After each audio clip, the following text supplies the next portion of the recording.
Good afternoon. We are now live on Patient Advocates Transforming Healthcare, Path Tuesday Table Talk. I'd like to welcome our audience today to another wonderful conversation that I'm very much looking forward to.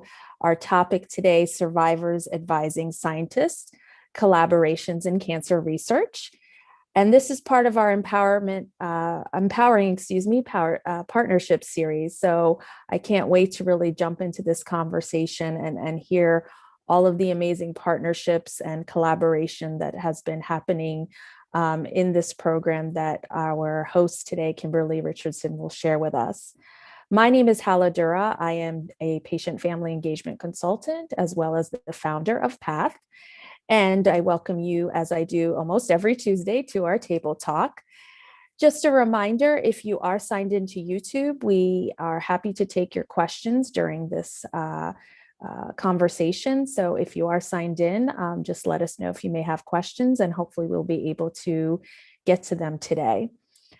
I also wanted to share just a little bit more about PATH before we get started.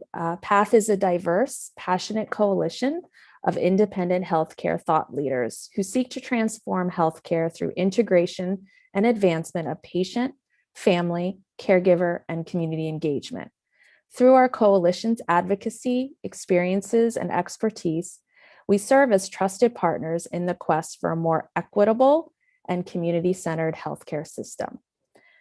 And now I want to transition to introducing our host for today's talk, the wonderful, amazing Kimberly Richardson, who is a fellow PATH leader, as well as a cancer survivor, advocate, researcher, and so many other wonderful things I can attach to her, but I'm going to leave it at that. Today, she will be hosting our talk around this wonderful collaboration and partnership that she's formed at UIC College of Medicine. And I look forward to hearing the conversation. So over to you, Kimberly. Thanks, Hala. Good afternoon, everybody. Thank you for that wonderful introduction. Again, I'm Kimberly Richardson. I'm here in Chicago, Illinois. I am a two-time cancer survivor. In 2013, I was diagnosed with a rare form of ovarian cancer, granulosa cell tumor. And then just recently, this past summer in August, I was diagnosed with triple positive breast cancer. And I'm through treatment, through radiation to this point where I'm now just doing Herceptin. So in any case, wanted to just start off our conversation a little bit by telling you how I came to be involved or create Survivors Advising Scientists. I've been involved in advocacy for a while, maybe about 5 to 6 years after my first treatment, my first diagnosis from ovarian cancer. Got involved in all types of advocacy, whether it was awareness advocacy, where we did a lot of things with health fairs, to policy advocacy, where we went to the Hill, and did those things for several years, but really found my niche in research advocacy. And I got that opportunity first by applying and being accepted to the National Coalition for Cancer Survivorship, NCCS, which is a national advocacy organization.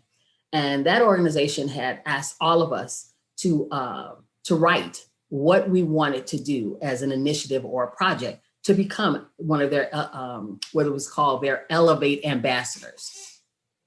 And I wrote that I wanted to find a way for survivors to talk and to do work specifically with cancer researchers.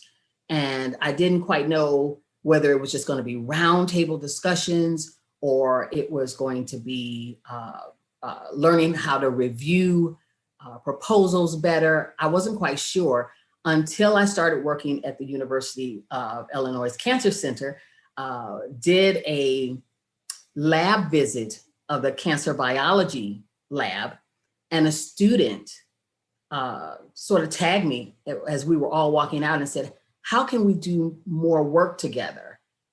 And I immediately started to think about and put a little bit more structure around what it was that I thought Survivors Advising Scientists would actually be. And so we've largely gotten started with doing these training modules.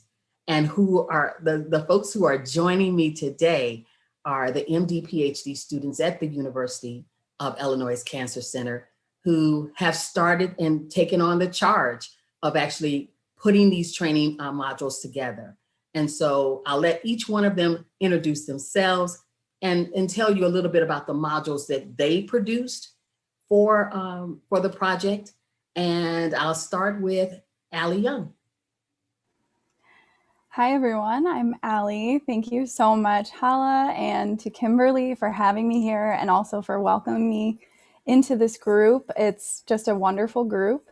A little bit of background on me. I'm my final year of the MD PhD, so that's my 8th year. I finished my PhD 2 years ago now, and I did my PhD on ovarian cancer. I'm interested in developing new drugs for ovarian cancer. I'm interested in new kind of research platforms that we can better model the disease in the lab. I'm also interested in new screening methods for ovarian cancer. So those are some of my interests.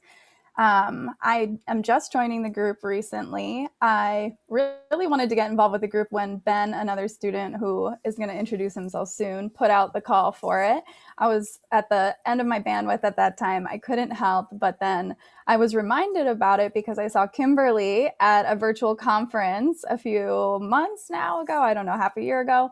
And I said, I need to get back involved in that. I have the time now. And Kimberly sent me the first module, which I'll let the other students talk about because they made it.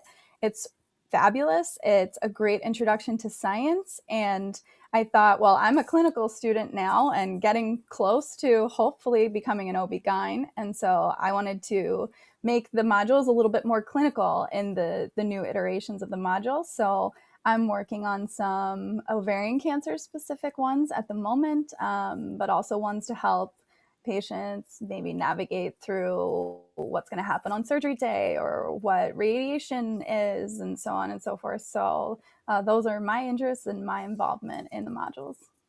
Well, thank you, Allie. That is, I'm so excited, particularly for ovarian cancer patients when we don't actually even have a screening tool yet. Demystifying at least a little bit more of the process after diagnosis is so key. Next, we're going to ask for Casey. I forgot to unmute myself. Hello, I'm Casey. I'm also in the MD PhD program at UIC. I have now entered my clinical years. I'm in my 3rd year of medical school. And when I got actually introduced to the program last year, I was in a unique position of defending my PhD. And I got my PhD in breast cancer research, specifically cancer metabolism. So that's kind of something I'm interested in pursuing in the future. But just to speak a little bit about how I got introduced to the modules, Ben, who will talk later, had reached out to the group like Allie had said, and I was writing my PhD dissertation, and that in that time period, you make a presentation, not just to your colleagues in the department, but also to family and friends. So I was kind of struggling with how to make my scientific presentation also for my family and friends who had diverse scientific backgrounds. And so these modules that we were creating to start to introduce and educate patients and their families about different scientific topics, I felt was a good key in not only educating patients, but also educating myself to learn how to formulate different discussions. So I worked on the basic science modules in the beginning. I looked at statistical significance, which is difficult to say multiple times in a 7-minute module.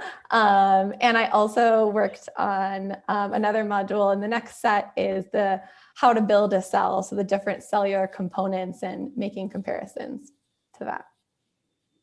Thank you, Casey. I think that, one of the things that struck me about how you made the connection between the work and family, that it was so cool for you to actually be able to say, have in the forefront of your mind, this is what my family would be able to listen to and learn from. And sometimes we stay so clinical or professional about what it is that we do, that we miss the connection between what's easy to understand for everybody. because at some point, either you're going to be taking care of a patient or you're going to be one, as a good colleague of mine says. And so getting the opportunity to have these connectors, these training modules that help you understand things a little bit clearer helps not only the patient in being able to ask intelligent questions, but it also helps you both as an MD and a PhD in how you communicate with your future patients. So thanks, Casey. Benjamin, how are you? Why don't you tell the folks about yourself? Hi guys, I'm Ben. First of all, it's such a privilege to be here on the Path Tuesday talk, so thanks for having us. Like my colleagues here, I'm on the physician scientist training path, so the MD PhD program. Our ultimate goal is to both practice medicine and be a scientist as well. I'm in my 4th year working on my PhD. I'm in a triple negative breast cancer lab, and my lab's a vascular biology lab. So I'm very interested in how the tumor microenvironment and the vascular cells of the body help promote metastasis. Kimberly touched a little bit about how we met. We met during a lab tour of the Kidieski lab, which is the lab I'm a PhD student in. And the experience really left a great impact on me because I realized what a disconnect there was between scientists, patients, and patient advocates. And essentially, we're here doing our research. We have this goal in mind to help patients out.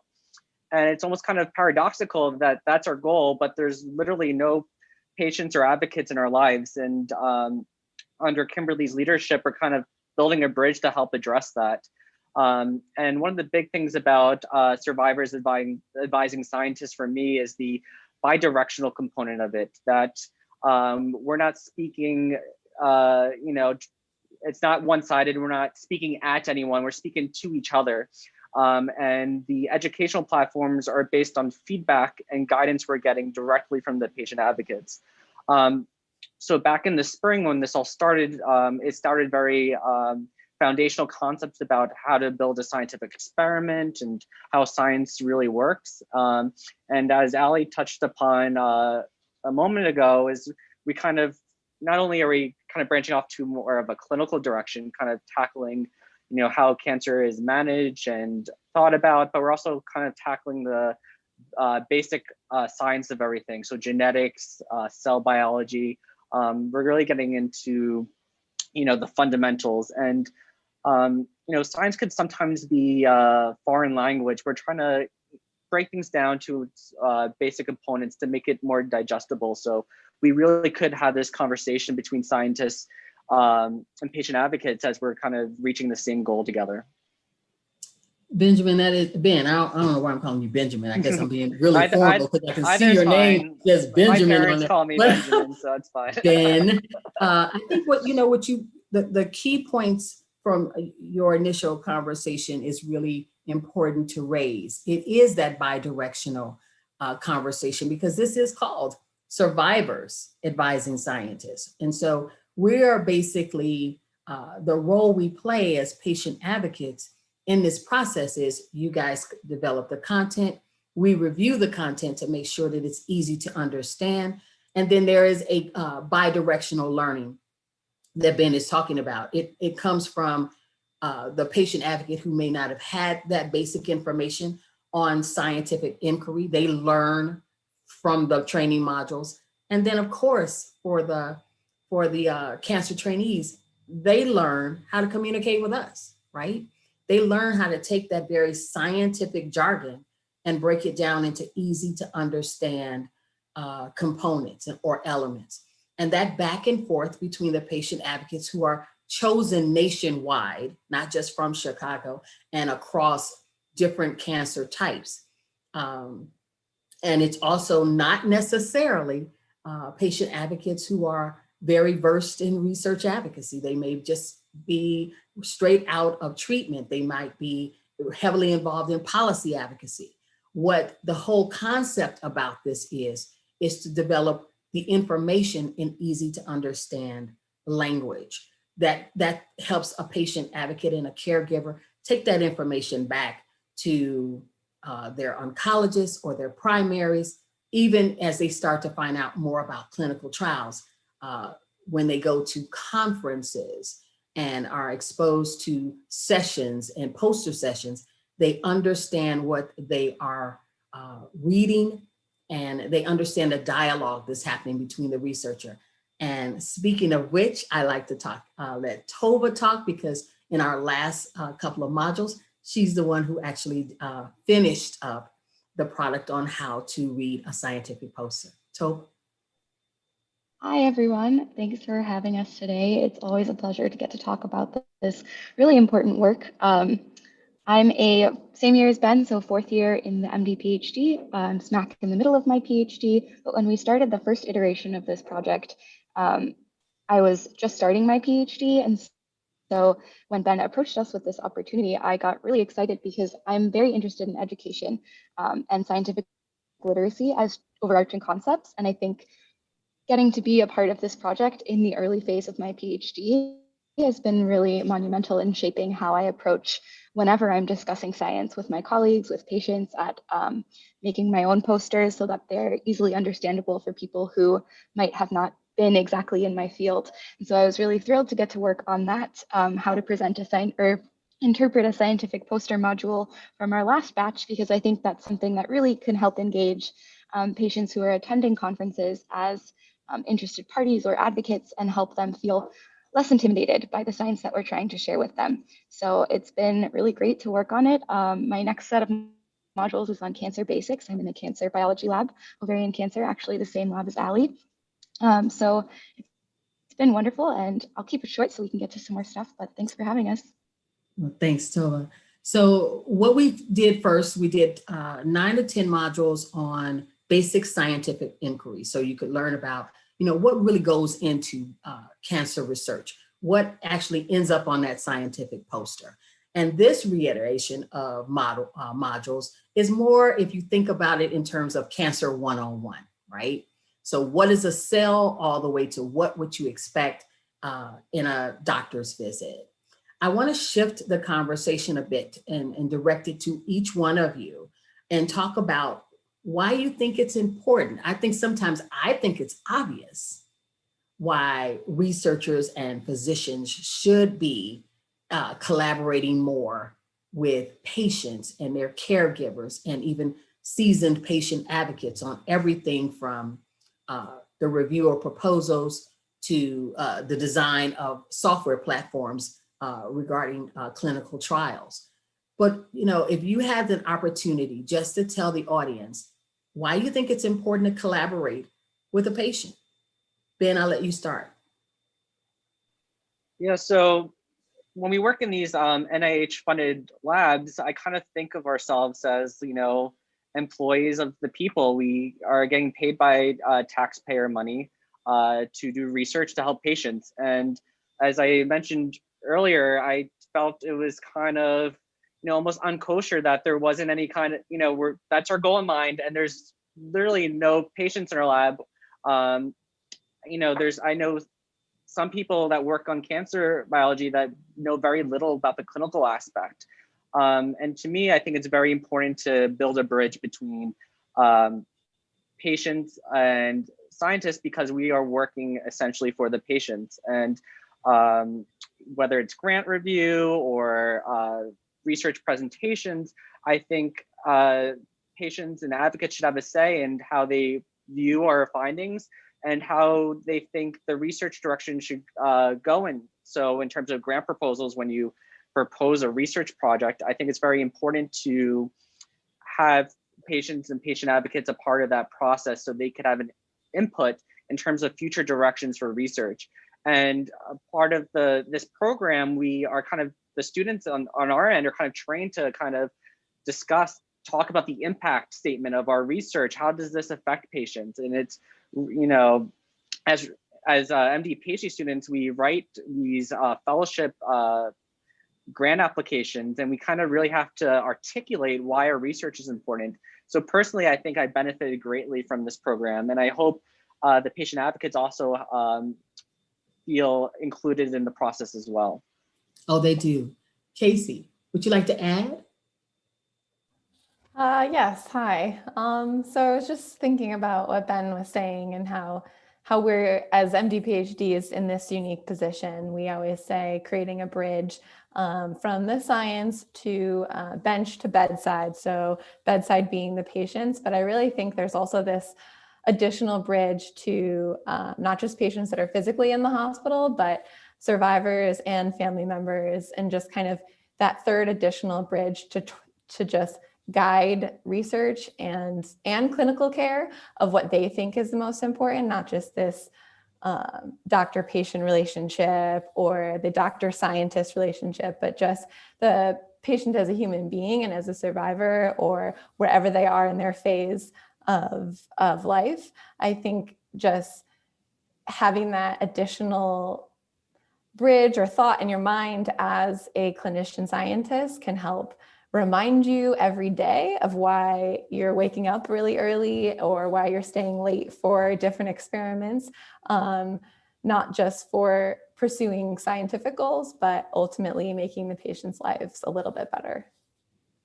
Definitely. I mean, knowing that you can now put faces, like having working with this project, you're actually interacting with the end result, the persons who are going to benefit from this work. Ali, I wanted to get your point of view, largely because I want to sort of add a different dimension to it. When we start talking about, creating a bridge for patients and caregivers and even patient advocates, and then we start to think about how our clinical trials are formed, and especially in this environment where there's all this mistrust about whether we should be involved in clinical trials. Do you see a need? I think I see a need for how this program will start to bridge that trust, because you're learning about the clinical trials. But what do you think the impact is actually going to be in the future if researchers don't find their way into dealing with residents or people in the community, or how they're actually going to reach out to patients? I think that's an amazing question. It's a great question, and it's a necessary hurdle that we have to tackle. I think in the end, it all comes down to language and how we communicate with one another. I think that my opinion of myself as an MD PhD or future MD PhD is one of a translator.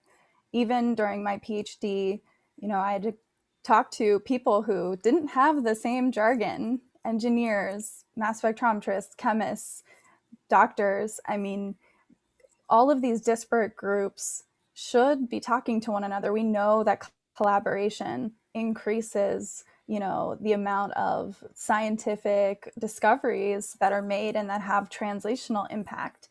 And I think the question you ask is, why not patients be involved in that? They absolutely should.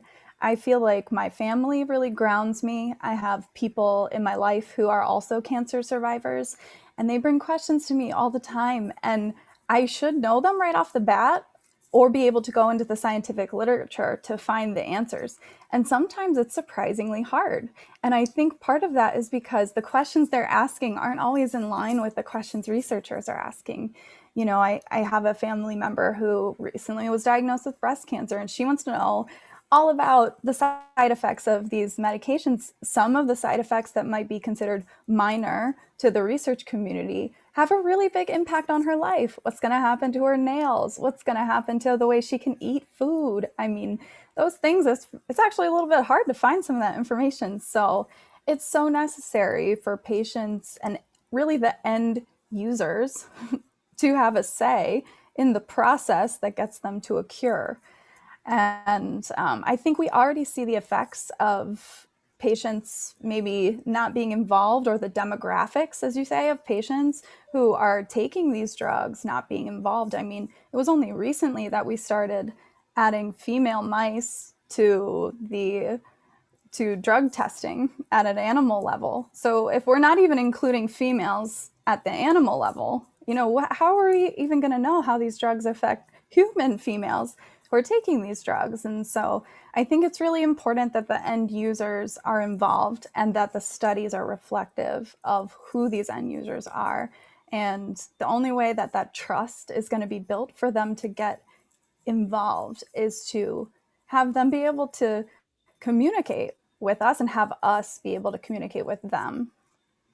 That is, oh, you said something there, girl, when you about these female mice. It was like, you just blew me up there. Tova, you and I organized a